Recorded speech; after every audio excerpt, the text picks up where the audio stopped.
Good afternoon students. Hindi विषय में गद्य खंड के अंतर्गत हम पढ़ रहे हैं पाठ 1 मित्रता। इसके लेखक हैं आचार्य रामचंद्र शुक्ल।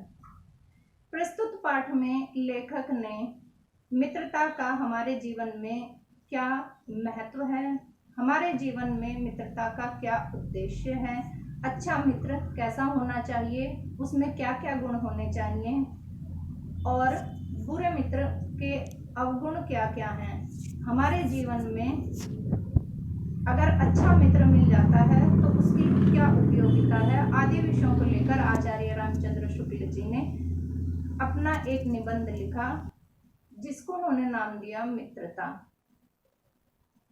पूर्व में हम 4 पैराग्राफ का अध्ययन कर चुके थे। आज हम पढ़ेंगे पैराग्राफ संख्या 5। इसका संकेत है सुंदर प्रतिमा, यहां से लेकर और वांछनीय नहीं है। आज हम इस पैराग्राफ का अध्ययन करेंगे।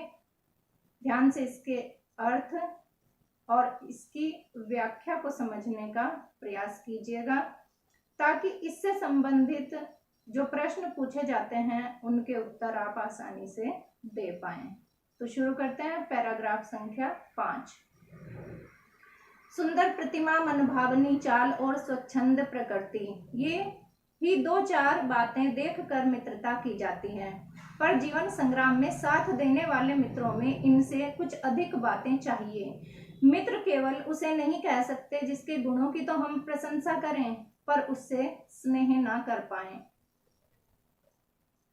जिससे हम अपने छोटे बड़े काम तो निकालते जाएं पर भीतर ही भीतर उससे घृणा करते रहें।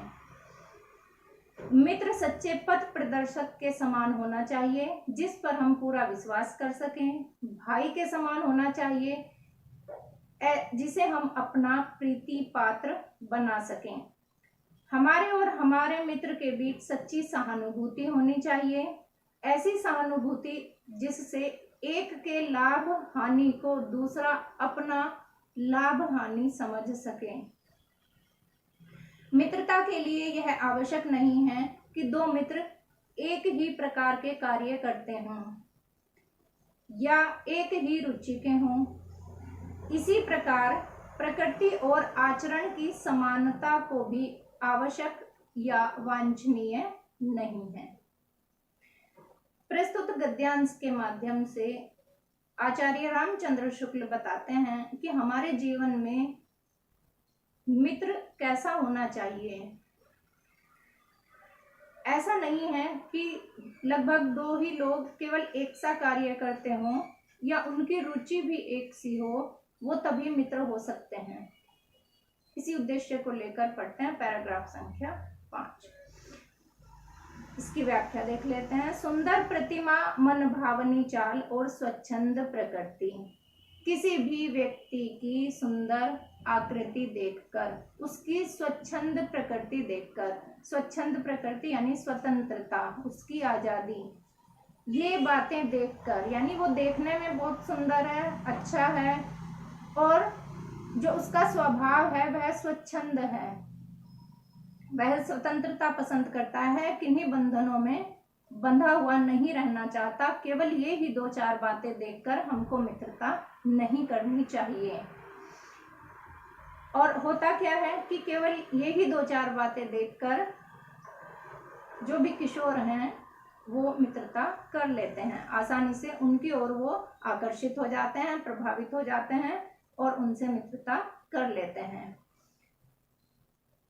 पर जीवन संग्राम में साथ देने वाले मित्रों में इनसे कुछ और अधिक बातें चाहिए। लेकिन जो हमारे जीवन संग्राम, ये जो जीवन है इसको एक संग्राम कहा गया है, जो जीवन का संग्राम है उसमें साथ देने वाले मित्रों में इन सबसे और अधिक बातों का होना और अधिक गुणों का होना आवश्यक होता है। मित्र केवल उसे नहीं कह सकते जिसके गुणों की तो हम प्रशंसा करें पर जिससे हम स्नेह न कर पाए। मित्र उसे नहीं कहा जा सकता है जिसके गुणों की तो हम प्रशंसा कर रहे हैं, उसकी बड़ी तारीफ कर रहे हैं, लेकिन उससे स्नेह नहीं कर रहे हैं, उससे हमको कोई प्रेम नहीं है।